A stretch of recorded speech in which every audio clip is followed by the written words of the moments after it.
masyarakat di sini pada kunjungan kami mereka sudah menentukan pilihan bahwa mereka akan mengikuti keinginan dari perusahaan untuk meninggalkan Pulau Air Mas ini, di mana mereka dilahirkan sudah puluhan tahun yang lalu.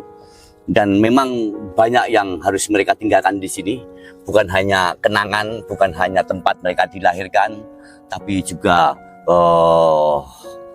tempat yang indah ini. Dan mereka akan menuju ke tempat baru lagi. Harapan kami bahwa di tempat yang baru mereka akan mendapatkan pengganti, baik itu ruang hidup, tempat tinggal, kesejahteraan, karena proses pembangunan telah membuat mereka harus pindah.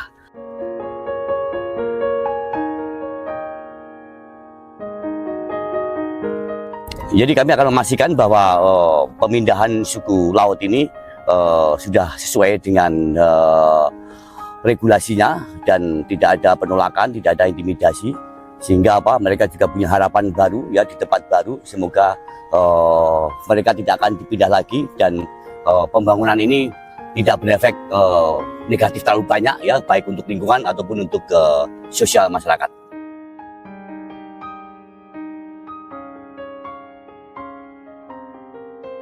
Bagaimana mata pencarian masyarakat ini kan tidak semua yang bekerja di perusahaan.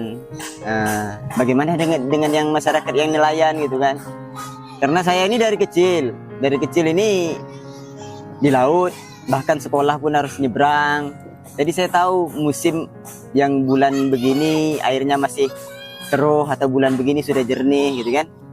Jadi keluhan itu Pak, untuk masyarakat itu memang betul-betul sekarang itu terdampak. Dampak itu sudah mulai ada. Ya harapan saya itu untuk pihak perusahaan itu tolong dipertimbangkan gitu ya. Seperti itu. Kita tidak pernah namanya untuk membangkang atau bagaimana. Bahkan saya sendiri sering disampaikan oleh masyarakat, ayo bang demo kita. Nah, bahkan saya bilang tak usah. Saya bilang seperti itu. Rumah, bahkan antar jemput sekolah sudah ditanggung oleh PT.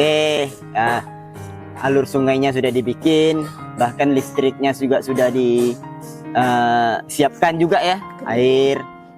Ya, harapan saya sebagai orang tempatan lah Pak, ini orang pulau sini.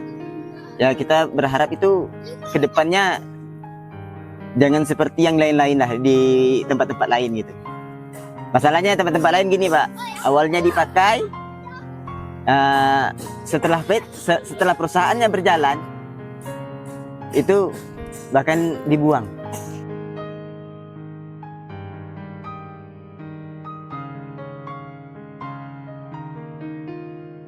Temuan kami di lapangan banyak. Selain mereka reklamasi area pesisir yang khususnya kawasan mangrove, dan mereka menutup alur-alur sungai.